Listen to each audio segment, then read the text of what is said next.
Now we come to the seventh in the series of Beatitudes, Matthew chapter 5, verse 9, where we read this: "Blessed are the peacemakers, for they shall be called sons of God." The Beatitudes begin the famous Sermon on the Mount recorded in the Gospel of Matthew. These 8 statements of blessing describe for us the character of true citizens of the kingdom Jesus preached about, the kingdom of his reign.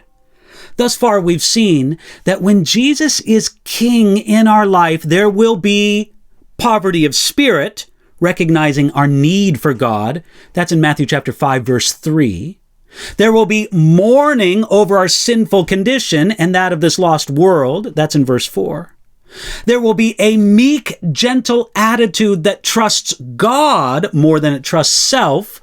That's in verse 5. There will be hunger and thirst after righteousness both received from God and seen in our daily life. That's in verse 6. There will be mercy to others, remembering mercy received from God. That's in verse 7. And then now in verse 8, there will be purity of heart, leading to a greater relationship with God. That's in verse 8. But now here in verse 9, Jesus announced a blessing describing another aspect of being a citizen of his kingdom. He said, "Blessed are the peacemakers." Now, this doesn't describe those who live in peace, but those who actually bring about peace. They overcome evil with good. One way we accomplish this is through spreading the good news of what Jesus did for mankind at the cross, because God has entrusted to us the ministry of reconciliation, as it says in 2 Corinthians chapter 5, verse 18. In evangelism, we make peace between people and the God whom they have rejected and offended. This blessing for making peace comes after the blessing for purity. You see, this is the order of spiritual life. First purity, then peace. It isn't making peace with sin or with evil. The citizen of Jesus' kingdom sets their face against all that goes against God and his purity. Yet once this is received through faith, then peace grows forth. We commonly think of this peacemaking work as being the job of one person who stands between two fighting parties. Now, this may be one way that this is fulfilled, but one can also end a conflict and be a peacemaker when they are party to a conflict, when they are the injured or the offending party.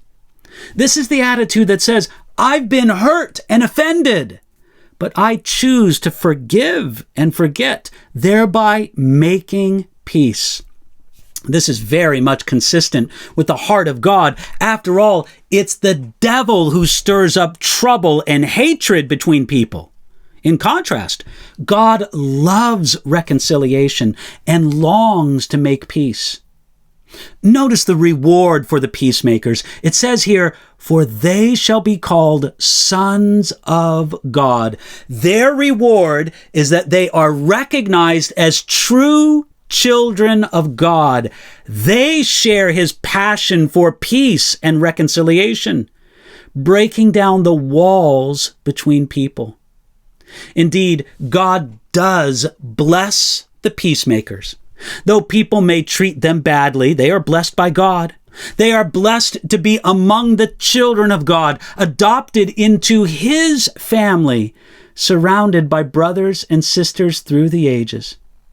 For the most part, being a peacemaker is a thankless job, at least among people. To take the initiative to reconcile or to bring two parties in conflict may be quite unappreciated. Yet in Jesus' kingdom, we do this for God's sake, not for the applause of man. Perhaps unappreciated by man, God welcomes the peacemaker as his sons and daughters. If anyone knew the blessedness of the peacemaker, it was Jesus himself. He set himself between two unreconciled parties, and in doing so, he was afflicted by both sides. Think of Jesus on the cross. He's afflicted by man who beat him, nailed him, and mocked him. And he was afflicted by God the Father himself, who put upon Jesus the guilt and the judgment our sin deserved. Yet in enduring this suffering from both sides, Jesus made peace between man and God. King Jesus was the greatest peacemaker ever. No wonder that the citizens of his kingdom, who also make peace, shall be called sons of God. It's worth thinking about. Where does God want me or you to make peace today? There's a blessing in it for us when we do this.